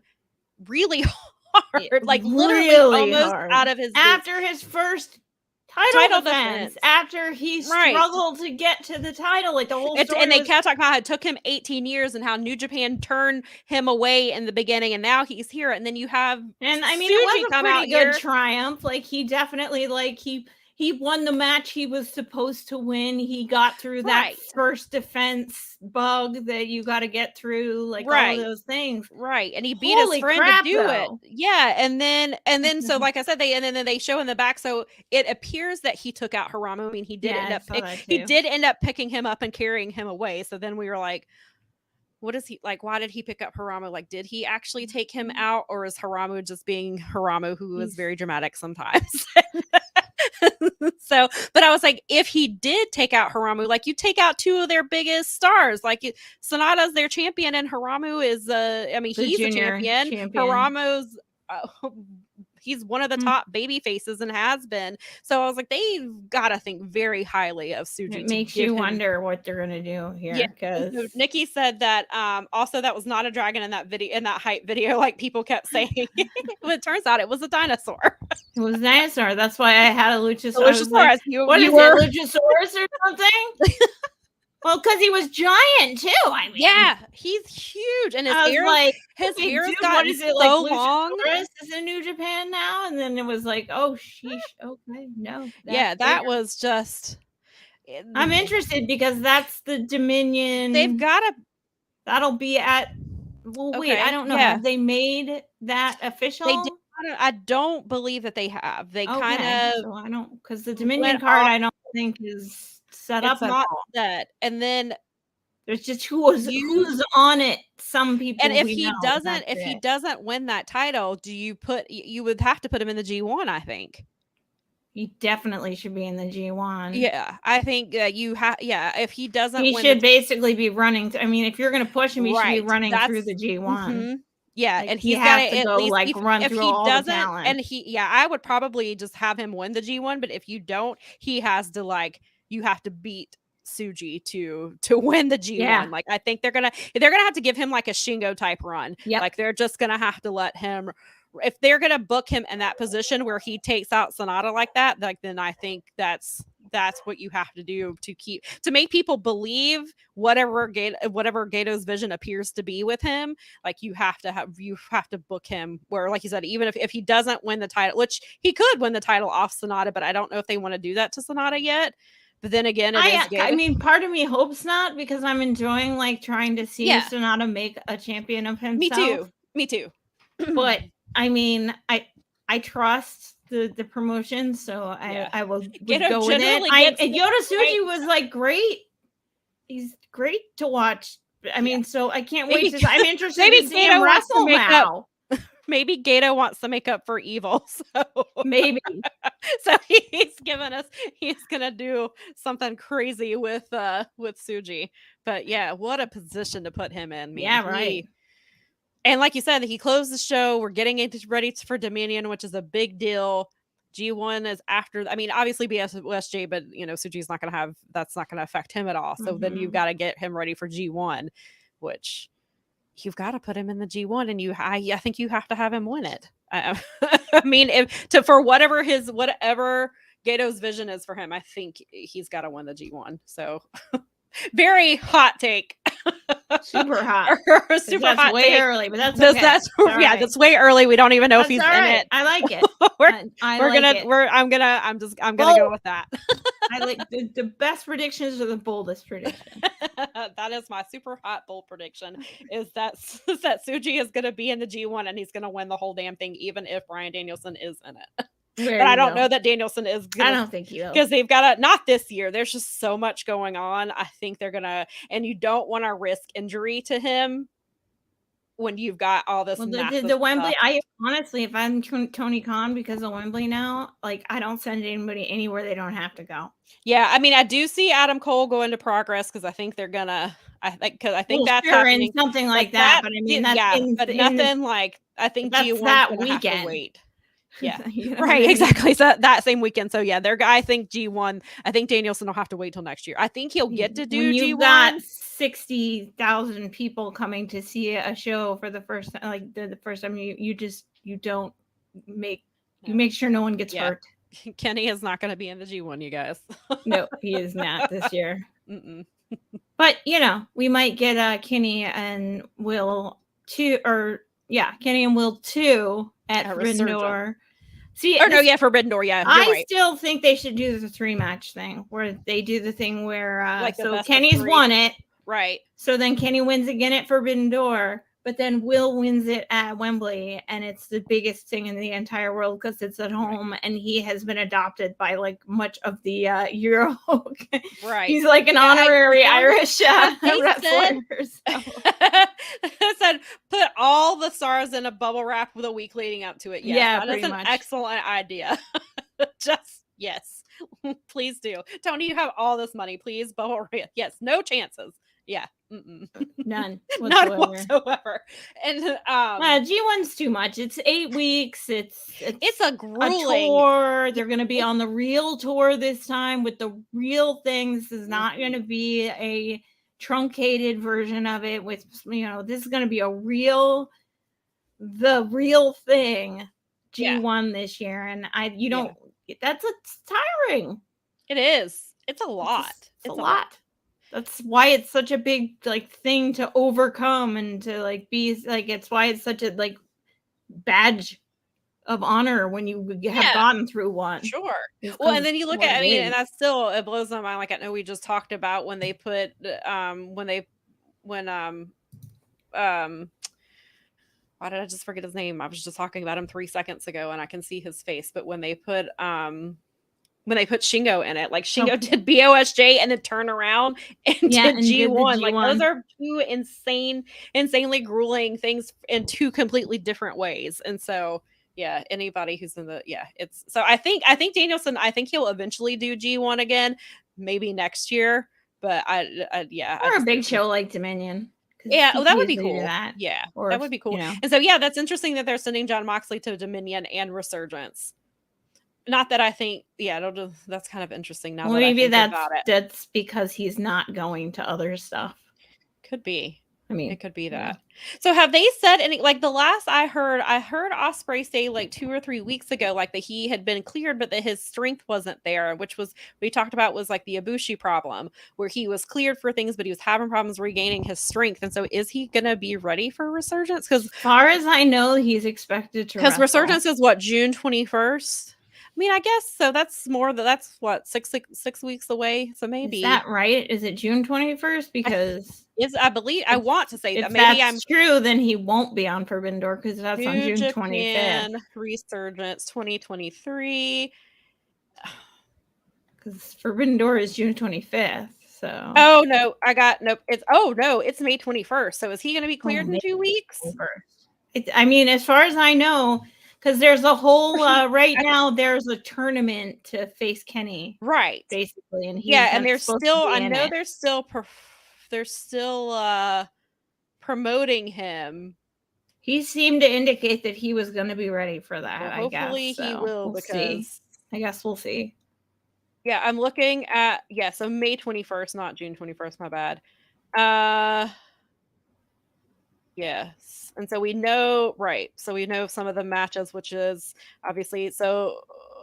Wait a minute, I have you know what? Dominion is like the 4th or something of June. I have the I had that 6-man match wrong. So Tana is supposed to wrestle. That's right. Tana's supposed to wrestle Osprey, and then in round 1 of that match. So Tana is not in the 6-man. The 6-man, and it's not a title match. It is Okada, Ishii, and Rocky Romero versus Moxley, Shooter, and Yuta. Okay. Which I forgot, I did see that. And then Kenta and Hikuleo are having a rematch. And then, of course, we have that's on Resurgence. Right. And then also, because Resurgence also has Fred Rosser versus Juice Robinson in the street fight. Zack Sabre Jr. and Bad Dude Tito versus Virus and Barbaro Cavanario. I hope I'm saying that correctly. And then, because then we also have Christopher Daniels versus Alex Coughlin is on that match, or on that card. And so is the DKC versus Bateman. I believe those will probably be the 2 openers. And then, of course, we have the big women's tournament that night. Right. That will be 3 matches, and the women are main eventing, which is incredible. I never would have thought that women would be main eventing a New Japan show this quickly. Yeah. They're main eventing a show that has Jon Moxley, Tanahashi, and Okada on it. That is a really big freaking deal. That's pretty awesome, actually. Yeah, that's amazing. And they're getting 3 matches on the card on top of that. And so even if it is kind of obvious where they're going with it, it's still really incredible that this is happening. And I never. Yeah, but it's obvious in most storylines. So that's kind of true. That's completely, a fair point. Totally. I mean, that's a fair point. Very much in the vein of what you said on the Boom this week, and what made me laugh, because the Dynamite Show boys had Lisa Gifford on their show, and they asked her about the Brit t-shirt, and she said that they have t-shirts like that for men all the time, and I was like, "See, it's not the same thing. You guys are doing the same." I was like, "Yep, that's right," because smart people understand that. Right. And I double checked the date while you were talking about it. Yes, Dominion is on June the 4th. June 4th. Okay. Right. So New Japan has a lot of things going on. And then when does BOSJ starts this week, right? I think so. I believe. Hang on. Well, that was the one I didn't know. It was like the only one I didn't know. While I have the Googles up, I will look. Because I have, like, I know I'm doing the All Together show. I'm going to be watching the All Together show also on June 9th. For that's the Noah thing, right? The Noah New Japan, All Japan crossover. Right, I remember you talking about that. So New Japan afterwards. That doesn't really have any bearing on anything. Okay, yes, New Japan 30. New Japan 30 is Best of Super Juniors 30 is May 12th through the 28th. And yes, because May 12th that's the one, I believe the first night is Speedball versus Haramu. That will be next Thursday. That's next Friday night, I think. Banger. So yes. So BOSJ is happening. We'll talk. I guess we probably should have done our preview for BOSJ, but we'll do it later. So Speedball Mike Bailey is gonna rock BOSJ.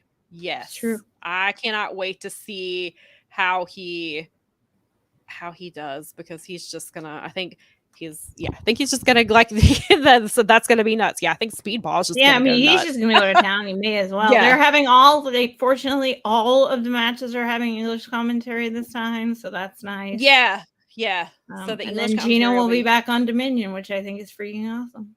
Because BOSJ, they're gonna be, I think the English commentary, they're not gonna be remote, I think is what they said this week. They're gonna be live at BOSJ. I knew they were gonna all have. I may have misheard that, but I believe that's awesome. I believe that's it. That they're gonna that's correct. That they're gonna be live on those shows, not remote. I think I could be wrong. Maybe I misheard, but I believe that's what it was. That's awesome.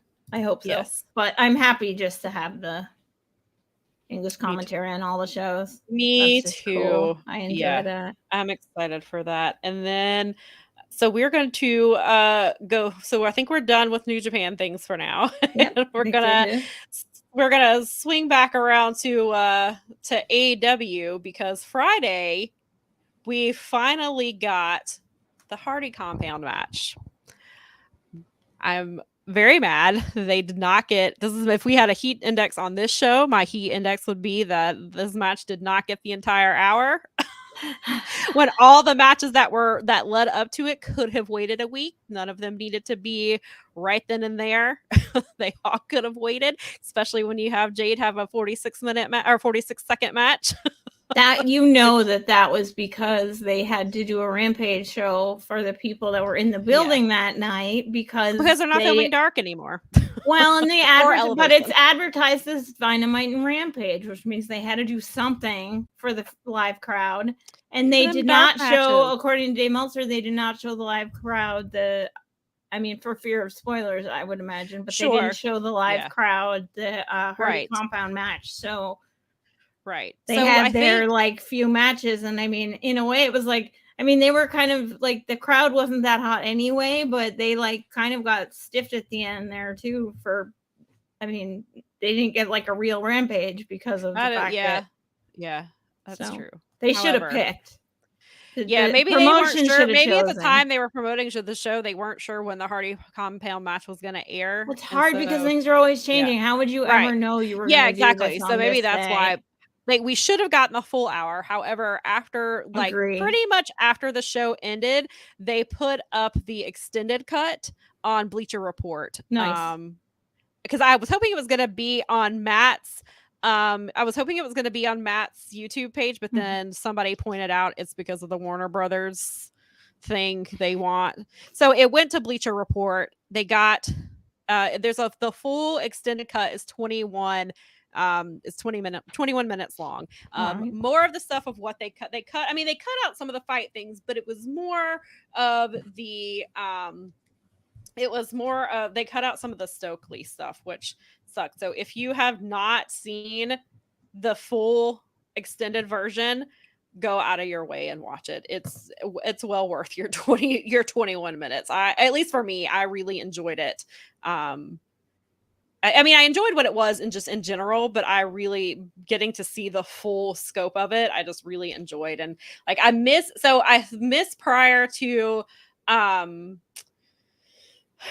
show airing, because they were doing little things on Twitter. There was apparently a clip of Matt Hardy and Maxwell, and they were talking, and he said Matt said, I have to have my greatest soldier for the Great War. And so he opened a box, and it had pieces of Vanguard 1 in it. And so he and Maxwell were down at the Lake of Reincarnation, and they put him in there, and they asked the 7 deities to help bring him back. And so then we saw the next night, the Firm pulls up, and Vanguard 1. Maxwell doing spots about killed me. Yeah. And so we have Vanguard 1 greet them. And then we almost have Matt Hardy get fireworks to the face, because fireworks, he was he's going to blow his face off, because they were right up on him.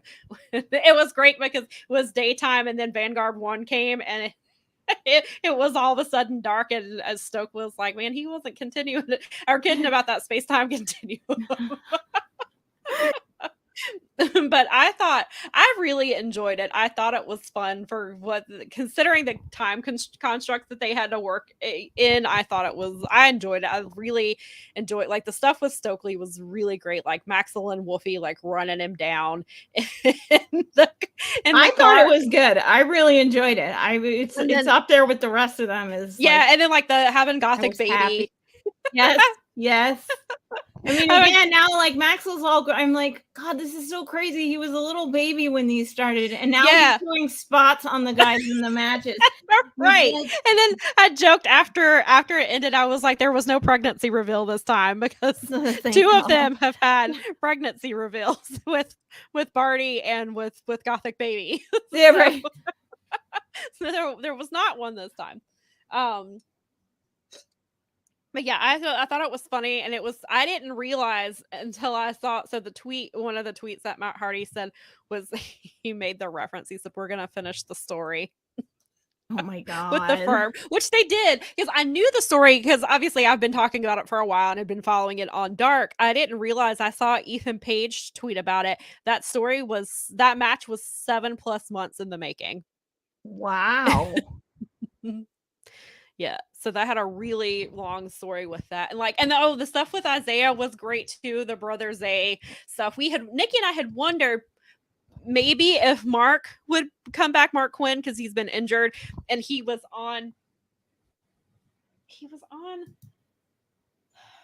backstage on something that we saw. I don't remember if it was Sammy's vlog. Somewhere they showed him like briefly, and so we were like, oh, is he going to be cleared? And they were like, oh, maybe he'll come like help them defeat the Firm or something, but I'm guessing I guess he's not cleared or something. So we didn't get that. But like, I thought the match, like there was a little bit more wrestling involved this time, I think, than just the like crazy. I mean, we got the crazy storyline stuff, but I think like match, and I think it was a really good place for Jeff Hardy to come back, because Jeff didn't have to do too much. He's still recovering from his eye surgery, and so he didn't have to do, like, he could do what he felt comfortable with doing, and probably putting him with Big Bill was probably a smart thing to do, because it kind of let them both work, and they were like choking each other out with tree branches as you do. So yes, Grace says long-term storytelling. Yeah. Absolutely. The very longest. The very epitome of growing up, it's that long. I guess that's what's happening with -1 right now too. So right. Daza said, I'm disappointed, not nearly crazy or surreal enough. Only Stokely and the kids really entertained me. If you, I mean, and I get that. If you haven't, I would recommend watching the full extended cut. Maybe it doesn't. Maybe that doesn't change your opinion. It may not change it at all. I kind of wish they had done a little bit more, but I thought, like, for what they were given, I thought they did a good job with it. I think the Firm was probably the best people to do it with, just considering. And so we talked about this on the Boom, about how Ethan Page, right before he left Impact, how he had the match with Karate Man, which I really enjoyed it. Then I found out later how much Ethan hated it, because Karate Man was it was a character he created for his YouTube show, and then he didn't want it on TV, but Impact made him put it on TV, and then he didn't really like how they handled it, which kind of sucks, because it takes you out of it a little bit. I mean, knowing, like, because I really enjoyed it, but I meant to text it to you and James, because somebody put up like a 1.5-minute clip that kind of just like condenses the whole match down. But watching Ethan as Karate Man and doing that kind of stuff, like, he fits in very well with doing this type of stuff. Like he made it work, and I thought Ethan looked great in it. Nikki said it was the best day in the life of a Gothic baby. It was it was. And Nikki said, we love King Maxwell in this house. Well, all of them. This is true. We definitely. Yeah, I mean, it was a lot of fun though. I mean, I still had fun, I think it should have gotten the whole thing, but I understand the logistics of how that went. Right. I also, like, again, I don't think that you can like quite predict that you're going to do something like this until you actually do it. And so I'm sure that it was just right. And then I was writing about it I was covering it for DDT, and I went back and I was looking from when they did the Elite Deletion was with Sammy Guevara. Well, it was with Inner Circle, and they filmed it at the Hardy compound, but then they aired it on Double or Nothing. Like they aired it for the crowd there, and so I guess, different. Yeah, so they did it. Obviously, this was on TV this time versus being on a pay-per-view like the last one was, but I hope there's more of them. I hope they get to do. So it'll be interesting to see where does the firm go from here. And we talked about it a little bit before Brawl Out and all of that stuff happened. CM Punk was supposed to be working with the firm. We found out later from what Stokely said that CM Punk wanted to specifically work with Stokely, right, liked what he did, and so I don't know if that's some, because I don't know what all the plans are going to be, so I don't know if that's something where maybe when the Saturday show, maybe when sorry, I got distracted. The Braves game is on, and I just saw they're in extra innings, and somebody just got thrown out. And all right, sorry about that. No, it's good for me. Hey, we're winding down. It's okay. So we only got one more thing to talk about. The Orioles are somebody got thrown out at third, which is great. One of my editors is an Orioles fan. Sorry, guys. Sam, I just happened. I looked up I looked up right as it was happening. Sorry, I will focus now. But yes, it'll be interesting to see, so do they pick up, what happens next for the firm? Because it took them a while to find their footing, and we basically had to watch it in real time, and they struggled a lot in the beginning. And I think putting them with Matt Hardy and the Hardy Party, I think that kind of helped balance them out. So it'll be interesting to see what do you do with them now, and then what happens with and then what happens next with Hardy Party, because I don't know how close Mark Quinn is to returning, and so do you just keep Zay with do the Hardys and Zay go for the trios title? Is there that? And then not? Does Hook stay involved with them, or does Hook kind of just bounce on to the next thing? I don't think Hook makes long-term plans. I don't think he does either. I don't think anyone can tie Hook down. I think you're right. So I guess Hook just moves on to because Danhausen's injured, so he had to move on from that. So now, he got his fill. He got to learn under Matt Hardy for a little bit. He got what he needed, and he can move on. Yeah, and he'll just go on to the next thing. He's a cold-hearted, handsome devil. He'll figure it out. This is true. I agree with Taza. The Briscoe Chicken Farm video was hysterical. It really was. It was really great, and it kind of fits in with that whole. I like that they did a little crossover stuff, because I know that I don't know much about the Briscoes, but I know that they've done some stuff on the chicken farm in the past. Yeah. So I at least got the reference of the fact they were doing a crossover, and I was like, oh, this is kind of awesome. Yeah. And plus, I didn't realize that their dad was as famous as the Buck's dad or whatever. So this is cool. I love the reaction to his dad was just Papa Briscoe came and everybody the two idiots versus two Indians conversation we've had all week long. It's no, I'm pretty sure he said idiots. Right. Fine. But it is funny either way. Right. Yeah. It was. It's still hilarious. I saw a tweet from Sanjay, and it's a picture of Sanjay and Satnam, and they were both wearing their overalls. And he said, Sanjay said, I visited a farm when I was 9, and Satnam grew up on a farm, so we're made for this. That's awesome. He said, I visited a farm. I visited a farm. I've been to one once. I've seen a farm. Nikki and I really like Satnam. God, Satnam's great. Satnam is great, and Sanjay makes that whole group. And so Sanjay and Satnam together, I think, they're so Satnam's finally, he looks like he's finally getting more comfortable with them, and just seeing Satnam in overalls was the greatest thing ever. I loved it. It was really great. Where do you get that much fabric, first of all? Yeah, I was especially with inflation the way it is right now. Those have to be custom made. I think so. Maybe Sandra made them. So she's the gear extraordinaire over there. That's a lot. That's a lot of denim. I'm just saying. Can you imagine? They're like, Sandra, we need some overalls for a 7-foot man. Do you have enough denim to make this happen? I hope she had plenty of time. Wonder how quickly, if it was her, whoever had to make them. I wonder how much time. Call Canada immediately. There you go. There you go. Oh my God! Now Satnam needs a Canadian tuxedo when they go to Canada. Everybody does. It has to happen now. Oh, that would be so funny if when they go to Toronto, if they did that. Oh my god. Daza said he's got to go, but a great show as always. Time has flown. Thank you, Daza. Thanks for being here, and thanks for reminding us about that chicken farm thing. It was hilarious. Yeah, that thing please. Was hilarious. Yes, thank you for that. You have a great week. We'll talk to you in around the socials. Yeah, and so since we're on the AEW, somebody on this podcast, we'll wrap this bad boy up with somebody is going to the show this week on this podcast. It's not me. Somebody not named Sam is going to Dynamite. I'm going to hashtag not going to Dynamite. Need to have our scroll ready. Like we did. But I mean, at least I'll have an interesting one to talk about because the main. I gotta imagine they're going to do the cage match as the main event, right? Because it would bury the rest. They buried the rest of the card.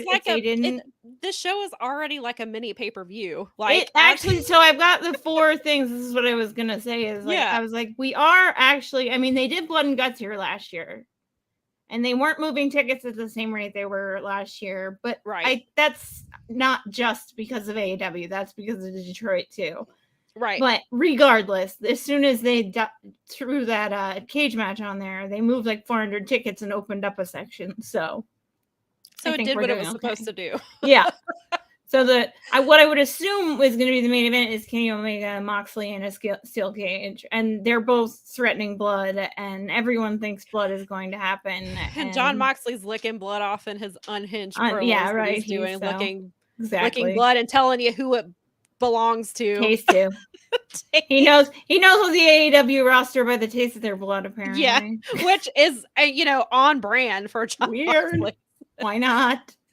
I'm pretty stoked about the fact that we get the Orange Cassidy versus Daniel Garcia. Yeah, that's gonna be awesome. That should be a banger.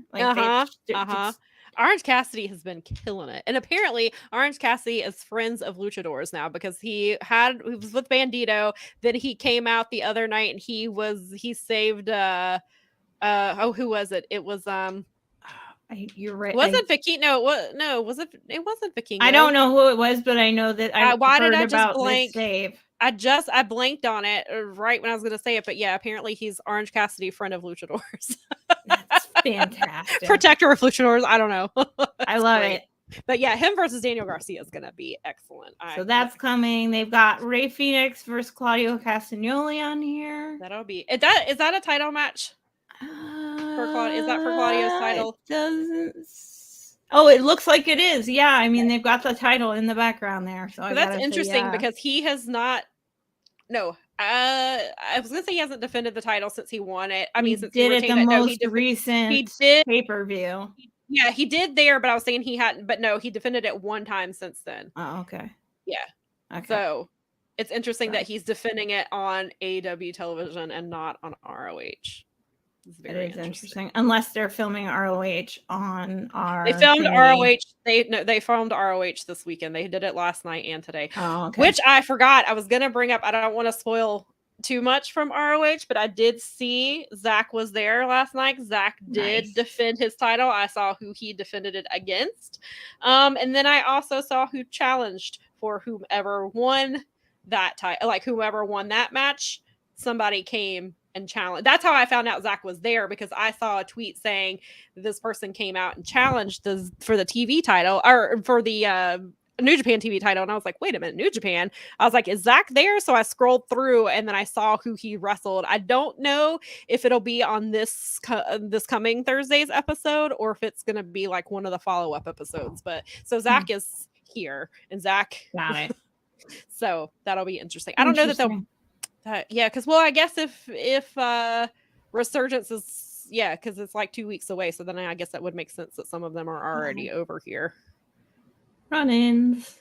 Wednesday could be crazy. Yeah, and then the other thing was what is it? They're doing that the House of Black versus Bandito and the Best Friends. It's like a special kind of so House of Black has new rules. They're the open house rules. Open house. The opponent can choose whether it's a no DQ or not because they want to make it fair. to them so they can pick whether they want it to be a no DQ or not. And then was it no ropes, or there's like no rope breaks, or there's some kind of I think no rope breaks is one of the things that's in there. There's certain like things that you can't use. Like, you can't. So it's gonna this is cool. I think this is a cool way for House of Black to kind of set the tone things up. I like this, and I like that they're doing that, and I'm glad that Bandito versus Best Friends will be fun. And especially in this new setting with these new rules, it'll be interesting to see how they. Well, and they did that War Games thing with us last year too. So when they did Blood and Guts, the way that the style that they did it in, so I think that they figure we're a good test audience for this kind of thing. Yes, so that'll be good. Oh, and then you're also it's Anna J is wrestling. Is it Willow? You know no, what? Or is it? Wait. It's Anna. It's Anna JS versus. Or is it? Yeah, because it's not on this thingy. I knew there was a women's match, and it's not on the card I'm looking at. Just announced it, and I remembered before, which is why I didn't write it down, because I was like, oh, I'll remember that. Clearly not. Of course you will. Yeah, I was like, oh, I'll read it. Hang on, it's right here. Is it Julia? Yes, that's right. It's Anna J versus Julia. Okay. Because Julia doesn't get many TV matches, and so, well, actually, Anna doesn't either. So that'll be interesting. Yeah, because Anna, that's been kind of building up, because a while back, Julia misted Anna's face, and so Anna obviously has not been very happy about that. And so, and it's a stipulations match. It's a no holds bar match, which is crazy that Anna, but I was like, I mean, I guess it makes sense because Anna's been in 2 street fights, so the no holds bar, I guess, makes sense for her. For that to be her next thing, if I can get it out. Yeah. But yeah, so you've got a really solid card, and that's not even counting whatever they're gonna announce for Rampage. Right. Who knows what that's gonna be? And then now that we know that some of the New Japan guys are here, maybe that sets up something. I didn't even think about it, but I guess that could totally happen. Yeah. Nikki said, I almost said Julia, but I thought I was going to be wrong, and it wasn't happening yet. No, it's not a double or nothing match. It's a mini pay-per-view match that Detroit is getting this week. So I was like, I mean, at least he does this right. I mean, I'll give him credit. I mean, it was kind of like, well, what are we going to do? How do you follow up having Blood and Guts in our town? And the tickets weren't moving at the same rate. You put Mox and Moxley. You put Mox and Kenny Omega in a steel cage, and Mel finally gets to see Kenny Omega wrestle, which he's very excited about. So I'll take it. I mean, the biggest thing about I love Moxley anyway. I've seen him a few times now. Right. Not that I ever am mad about seeing it, because he's like top 5 to 10, like most favorite, like working right now. People, I just love him so much. It is. Same. So I could see him at every show and be happy. Like, yeah. He's one of those guys that you never get. But this is great. This is perfect. It's 2 of my favorite wrestlers. Yeah. Someone I haven't gotten to see yet, who's a big time wrestler. I mean, I got to imagine they're going to go after it a little bit. And they're in a city where they're allowed. We have like the background. I mean, the Sheik. Steel cage. Yeah, it's going to be. This is the perfect place. It's the Sheik's town, man. Yeah, it is. And so you got to do something big in the Sheik's town. Sheik's.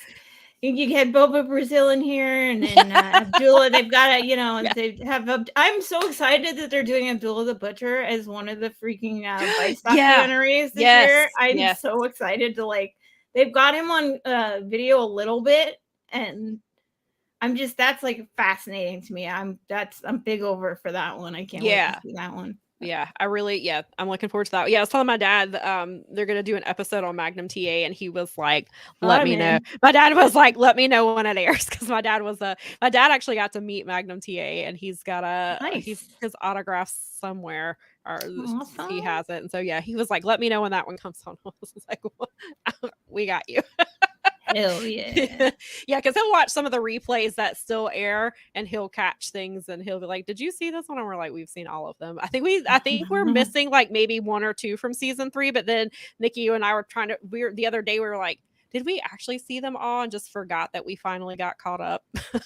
Because we switched, I think we switched cable companies, and there were two things on the DVR, and they got deleted when we switched, and then we're like, oh well, they repeat them all the time, but they repeat the same like 4 episodes all the time. And so I'm caught up on the Dark Side of the Rings. I didn't get caught up on the Territories one. No, it wasn't as engaging as the. No, yeah, I think we got through the first 2 episodes, and the rest of them are sitting on the DVR. I saw the ones that I wanted to. I saw the Lawler and the Annie Kaufman one. I don't think we've got to that one. I think that's on that the one's DVR. actually good. Maybe like that's one of the good ones. Maybe on one of my Monday, Tuesday days, even though I'm not supposed to be watching. I got to clear off the DVR, and it's wrestling. Not directly wrestling. Yeah, Andy Kaufman wasn't a wrestler. This is true. See, there we go. I can get away with it. There you go. See, I got you out of it. There we go. Gotcha. But yeah, so I'm really excited for you. I can't wait to hear back what you have to say next week. And if you end up taking some pictures, we'll have to post that on our. I'm gonna try and get Twitter some pictures so Instagram. And yeah, I'd like to use them on our slate so we don't have to try and look for them. So maybe I'll try and get a couple for that. No promises, but I will definitely get pictures. No, but I'm super excited. You're gonna have a great time. I'm excited. I'm very excited that they're coming back and that the weather is deciding to look a little nicer for us to go downtown for. And that's always always a good. I mean, I like it. We have a good downtown. We have a fun community, so it should be a lot of fun. Yeah, wrestling shows. Excited for you. I can't wait to. I can't wait for you to report back. You definitely will.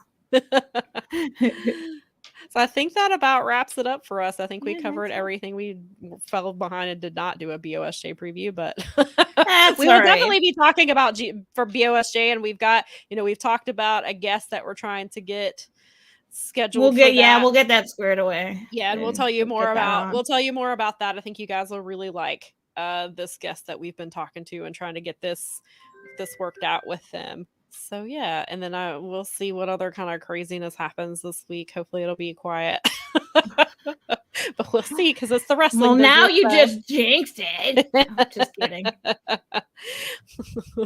But yeah, so thank you for watching. Make sure that you check out our Patreon. And I don't know if I just cut you off when you were about to say that. Nope, I just popped it up there on there for the viewers. So if you want to hear the Mike and JD show that we were talking about, or the Boom, or any of the other varieties, if you still watch WWE, there's WWE coverage on our Patreon. So for $5 a month, you can get all of that. Follow us on Fight Game Media on Twitter and Facebook. Obviously, subscribe to the Facebook channel. That's where you'll see us. Speaking of Strong Style is over here. So if you definitely want other New Japan coverage, definitely check those guys out. YouTube is where to go. Subscribe to the YouTube. Up like the YouTube. Up like this video. Right. Tell your friends up like this video. Yes. It does help us out. It does help us. And so, and again, as I said before, like if you subscribe to our YouTube channel, there's clips of other shows that are on the Patreon. So before you spend your $5, if you want to kind of get an idea of what's on there, the YouTube page has clips and you can kind of get a feel for the other shows that are on the Patreon. But then, of course, we are here every Sunday at 1 p.m. Eastern time live. And next week, we'll have Mel reporting back from what it's like being in the same room as Kenny Omega and John Moxley in a steel cage. We'll find out. Maybe I'll get that blood smell candle afterwards. There you go. She'll need it to remind her of the match. Maybe we'll get it for John Moxley. There we go. All right. All right, cool. Yeah. So thanks for hanging out, everybody. We will see you next time. Have a good week.